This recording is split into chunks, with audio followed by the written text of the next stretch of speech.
Friends, welcome back to STB cooking channel. ఈరోజు మనం stuffed బెండి recipe చూద్దాము. ఇందులోకి ముందుగా మిక్సీ జార్లోకి వెల్లుల్లి, అలానే వేయించుకున్న నువ్వులు, కొంచెం పసుపు, ధనియాల పొడి, రెడ్ చిల్లీ పౌడర్, కొబ్బరి పొడి, సాల్ట్ రుచికి సరిపడినంత, వీటిని మంచిగా మనం మిక్సీ చేసుకుందాము. ఇలా పేస్ట్గా చేసుకున్న తర్వాత బెండకాయలకు పైన తొడుములు తీసుకొని మధ్యలోకి మనం కట్ చేసుకోవాలి.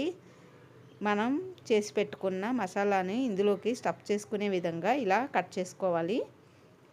ఇప్పుడు మనం రెడీ చేసుకున్న మసాలాను ఈ కట్ చేసుకున్న బెండకాయలోకి మంచిగా పట్టేలాగా స్టఫ్ చేసుకుందాము.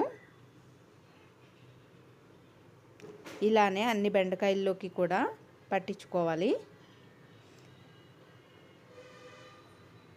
ఇప్పుడు స్టవ్ వెలిగించుకొని నేను పాన్లో చేయాలనుకుంటున్నాను. దీని మీద ఆయిల్ వేసుకొని ఒక్కొక్కటిగా వేసుకొని మంచిగా నిదానంగా వీటిని ఫ్రై చేసుకోవాలి.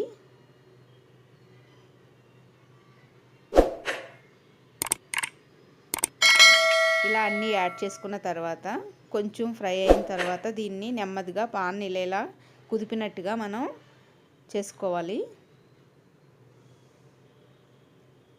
ఇవి కొంచెం ఫ్రై అయ్యేంత వరకు మూత పెట్టుకొని తర్వాత మనం వెనక్కి టర్న్ చేసుకొని ఇలా మొత్తాన్ని డీప్ ఫ్రై చేసుకోవాలి. చూసారు కదా, మంచిగా ఫ్రై అయిపోయినాయి. ఇప్పుడు వీటిని మనం వేరొక ప్లేట్లోకి తీసుకుందాము. ఇలా అన్నిటిని కూడా వేరొక ప్లేట్లోకి తీసుకొని సర్వ్ చేసుకోవచ్చు. అంతేనండి, స్టఫ్డ్ బెండి రెసిపీ అనేది రెడీ అయిపోయింది. మీకు కూడా నచ్చినట్లయితే లైక్ చేయండి ఫ్రెండ్స్.